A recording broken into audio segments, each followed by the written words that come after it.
Subhas Chandra Bose, lovingly known as Netaji, was born on January 23, 1897 in Cuttack, Orissa.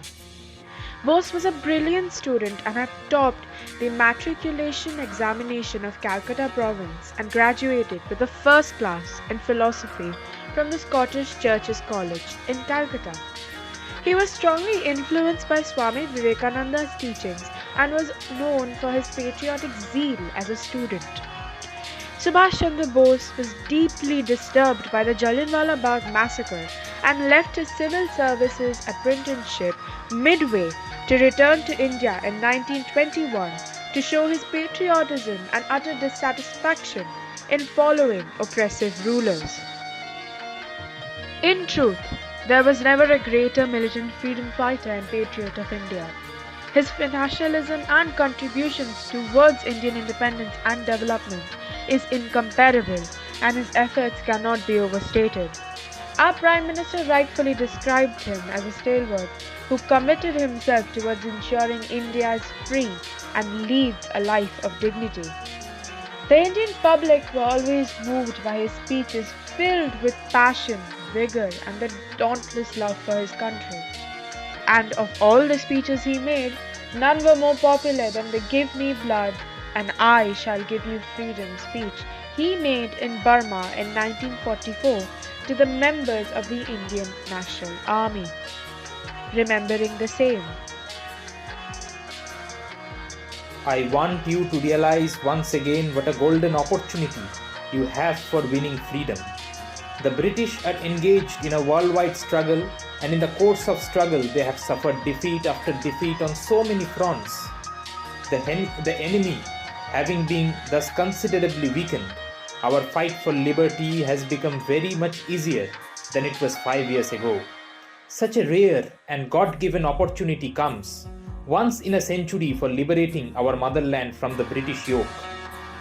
I am so very hopeful and optimistic about the outcome of our struggle because I do not rely merely on the efforts of 3 million Indians in the East Asia.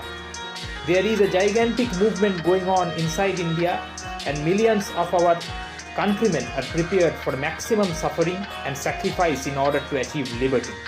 Unfortunately, ever since the Great Fight of 1857, our countrymen are disarmed, whereas the enemy is armed to the teeth.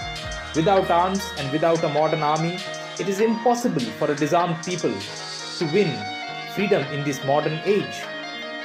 Through the grace of Providence and through the help of generous Nippon, it has become possible for Indians in East Asia.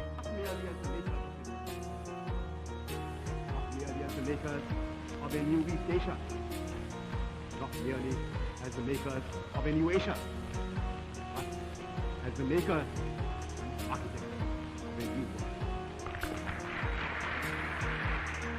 Consequently, we have now an ideal combination of circumstances favoring the success of our struggle, and all that is wanted in that Indians should themselves come forward to pay the price of liberty. Gird up your loins for the task that now lies ahead. I had asked you for men, money and materials. I have got them in generous measure. Now I demand more of you. Men, money and materials have the motive power that will inspire us to brave deeds and heroic exploits. It will be a fatal mistake for you to wish to live and see India free simply because victory is now within reach. No one here should have the desire to live, to enjoy freedom. A long fight is still in front of us. We should have but one desire today, the desire to die, so that India may live, the desire to face a martyr's death so that the path of freedom may be paved with the martyr's blood. Friends, my comrades in the war of liberation, today I demand of you one thing above all. I demand of you blood. It is blood alone that can avenge the blood that the enemy has split. It is blood alone that can pay the price of freedom. Give me blood and I promise you freedom.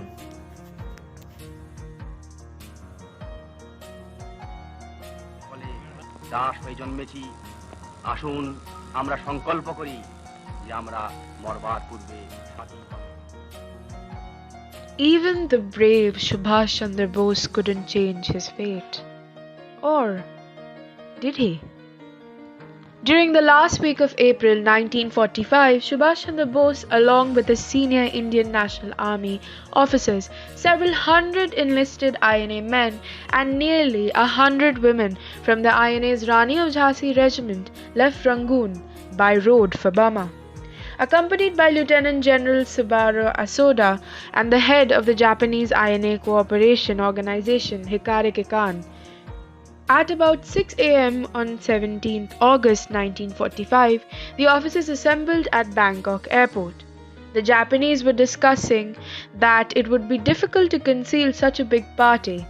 Netaji told the general that it was essential that he be accompanied by a number of officers, as his primary objective was to continue the struggle for India's freedom, not just to hide himself.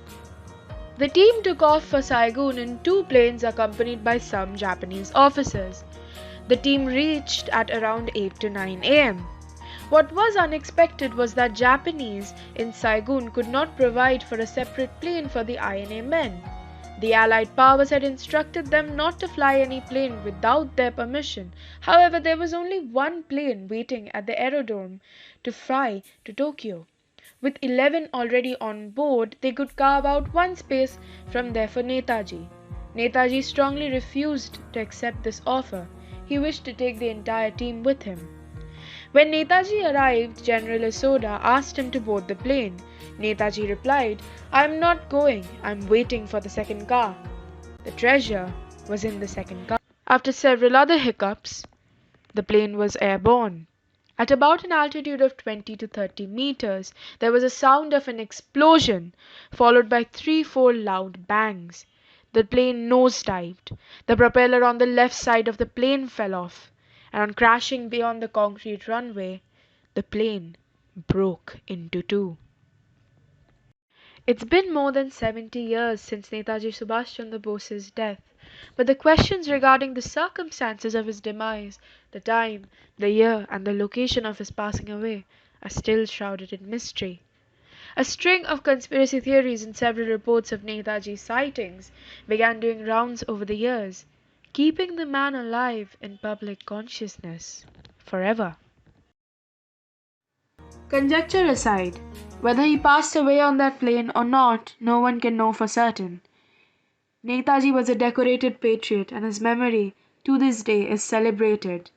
Subhash Chandra Bose, our beloved Netaji, is alive in our hearts, is alive in every brave act we commit, is alive when we fight for our rights, is alive when we hoist our flag, when we celebrate the great nation of India, in our similarities and in our differences, in our conflicts and in our agreements, in our pride. Our beloved Subhash Chandra Bose is alive.